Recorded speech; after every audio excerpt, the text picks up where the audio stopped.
welcome back to the Curious Kid Podcast. You are listening to episode 45, and we have some exciting announcements to make. First off, season 2 ends next month, but don't you worry. We are going to be back for season 3. Season 3 will start with the first Sunday of October, so we aren't going anywhere. There is also going to be another giveaway at the end of season 2, but more on that in the coming weeks. And one more thing. Mailbag. Mailbag.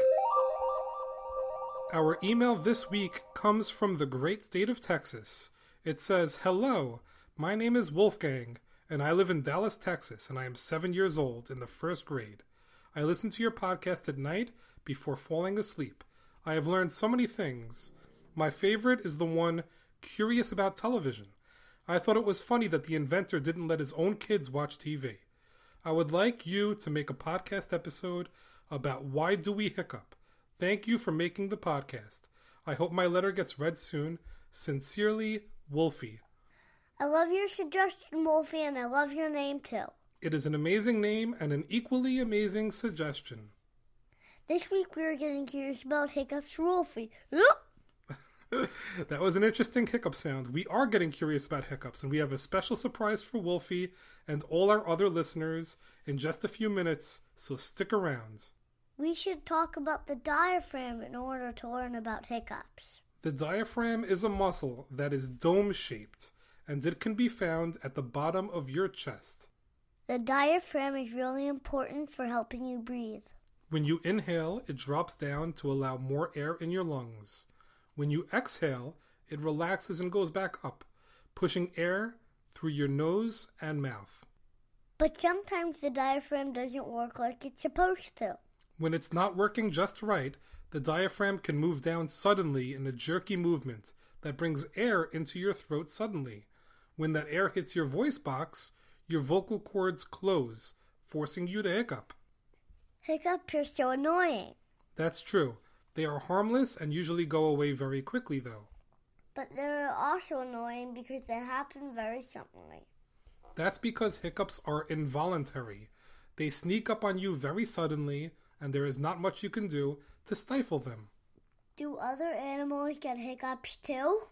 Only mammals get hiccups.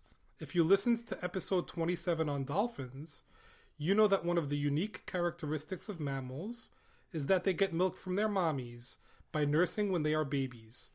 A recent study in 2012 suggests that hiccups may have evolved through evolution to allow baby mammals to drink their mommy's milk and breathe air at the same time. There is lots of evidence to support this, including that mammals hiccup less when they get older. It's true, babies hiccup all the time, even me. Yeah, you hiccuped all the time when you were a baby.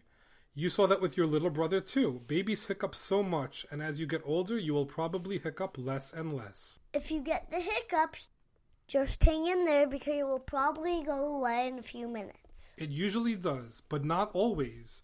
Do you want to hear some crazy examples?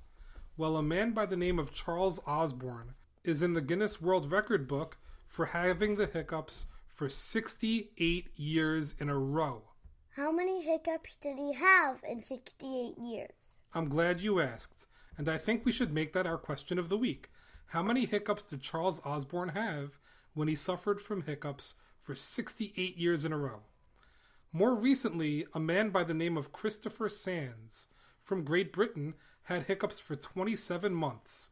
From 2007 until 2009, he hiccuped about every 2 seconds for about 12 hours a day. They actually discovered that his hiccups were caused by a tumor on his brainstem. They removed the tumor in 2009, and his hiccups stopped immediately. Wow, those are 2 crazy stories. Are there anything we can do to get rid of hiccups? I have heard so many different cures for hiccups, and I've tried many of them with little success. I've heard that you can cure hiccups by holding your breath for 10 or 20 seconds. I've also heard that pulling your tongue gently will do the trick. I've even heard that your hiccups will go away if someone scares you suddenly. You also told me about another one when we were talking about this episode. What did you hear you could do for hiccups? I heard that you can stand on your head, but does any of that work? Not really, but don't worry. Hiccups usually go away after a few minutes, even if you don't do anything. We learned a lot about hiccups. Is this the end of the episode? Not so fast. We are going to get curious about something else this week. The email I read you earlier was sent to us by 7-year-old Wolfie himself. His mom reached out to us via Instagram to tell us the following. We would be thrilled if his letter got chosen, but I have to warn you, LOL, he is curious about farts. Haha. But who isn't? I'm curious about farts. Let's do it. I would love to. I guess Wolfie called an audible before he sent his email and switched from farts to hiccups. I think they both deserve some attention. So for the first time ever, we are getting curious about 2 topics today for Wolfie. Is it okay for us to use the word fart? I don't see why not. Some people might consider the word vulgar or offensive, but I personally don't mind it. There is an alternative word, which is flatulence. Instead of saying I farted, I can say I flatulated? Exactly. I don't know if you need to announce it either way, but I'm guessing you would probably get more dirty looks if you use the word flatulate instead of fart, even though it's considered a more proper word. This is one of those things that everyone does, so there is no reason why we should look at it as a dirty word. You just don't want to do it on purpose around people. That's a good rule of thumb.